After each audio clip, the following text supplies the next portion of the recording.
الأهلي على خطى الزمالك في الانهيار أمام بيراميدز تصاعديا في المستقبل. من الصعب جدا أن يستطيع النادي الأهلي مجاراة بيراميدز ماديا، أولا لخضوع النادي الأهلي لقواعد اللعب المالي النظيف ورقابة الجهات الإدارية، على عكس بيراميدز الذي لا يسأل أحد عن مصادر دخله وإنفاق صاحب النادي باعتباره ناديا خاصا.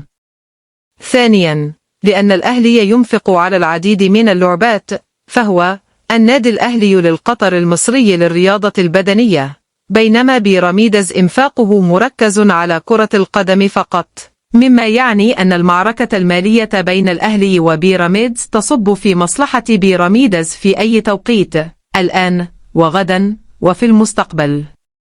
ماذا يتطلب ذلك؟ يتطلب أن يقوم من يدير النادي الأهلي بضعف ما عليهم، بمعنى أدق، إذا كان هذا هو الوضع وإدارة بيراميدز تعمل وإدارة الأهلي تعمل، فعلى إدارة الأهلي أن تعمل جهدا مضاعفا لتبقي النادي الأهلي متفوقا على بيراميدز، وهذا هو الحد الأدنى من العمل. فما بالك لو كان عمل من يديرون النادي الأهلي لا يبذلون جهدا مضاعفا، وليس حتى الجهد المطلوب، بل عملهم يؤدى إلى التدمير والانتقاص من النادي الأهلي وموارده، فذلك يعجل بتضاؤل النادي الأهلي وانكساره أمام بيراميدز. وإليك الوقائع كما هي. بدلا من توفير ملايين الدولارات واستغلالها الاستغلال الأمثل، أضاع من يدير النادي الأهلي ملايين الدولارات بسفه بين على موديست، ميكي سوني، يوسف أيمن، والعديد من اللاعبين الذين لم يستد منهم النادي الأهلي شيئا. ثم أضاع من يدير النادي الأهلي أيضا ملايين الدولارات على مارسيل كولر، المدرب الذي لم يبدأ مع النادي الأهلي موسما واحدا بشكل يليق. ومع ذلك باع محمود الخطيب النادي الأهلي لمارسيل كولر مشاركا في تدمير أصول النادي، القندوسي، أحمد عبد القادر، اليو ديانج، ومحمد عبد المنعم، وأخرجهم في فترة الانتقالات الصيفية موسم 2024 دون استقدام منهم أفضل منهم، أو حتى على نفس إمكانياتهم، في تصرف لا يصدر من رئيس ناد مدرك لواجباته بأي حال من الأحوال. بل وأكثر من ذلك، أهدرت ملايين الدولارات على مدير فني ما كان يجب أن يستمر في النادي الأهلي بعد الموسم الأول له. بل وأكثر من ذلك، نعرف جميعا أن عقد كولر كان جريمة في حق النادي الأهلي، وما أهدر في ذلك من ملايين الدولارات.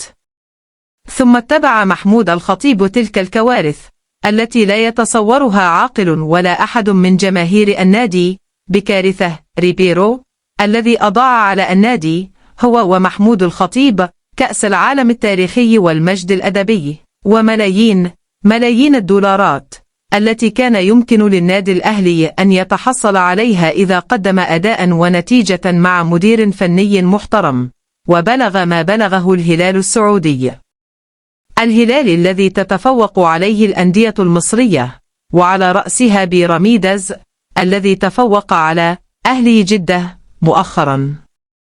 في فترة تاريخية يجب أن تضاعف قراراتك الصائبة لمصلحة النادي الأهلي، وأن تعزز من مداخيل النادي لمواجهة خطر بيراميدز وما يماثله. بدلا من ذلك، يسير محمود الخطيب بالنادي الأهلي في الاتجاه المعاكس تماما إلى الهاوية، وينسحب من بطولة كأس بدون أي معنى وبدون أي داع، وكأن النادي الأهلي ليس لديه قطاع ناشئين، ولا يمكنه إنشاء فريق ثالث كأي فريق محترم في كل بلدان العالم. لديهم فريق أساسي، ولديهم فريق رديف يشارك في البطولات التي لا يجدون لها وقتا.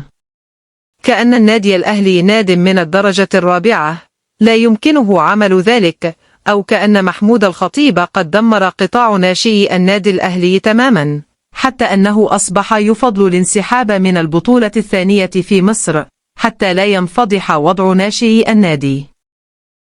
بطولة كأس، إحداهما ذهبت لبيراميدز والثانية للزمالك. ثم بسوء الإدارة والانبطاح أمام صن داونز 4 مواسم متتالية، دون أن يحرك ساكنا، وكان يمدد للاعبين ومدربين اعتدوا الهزيمة من صن داونز.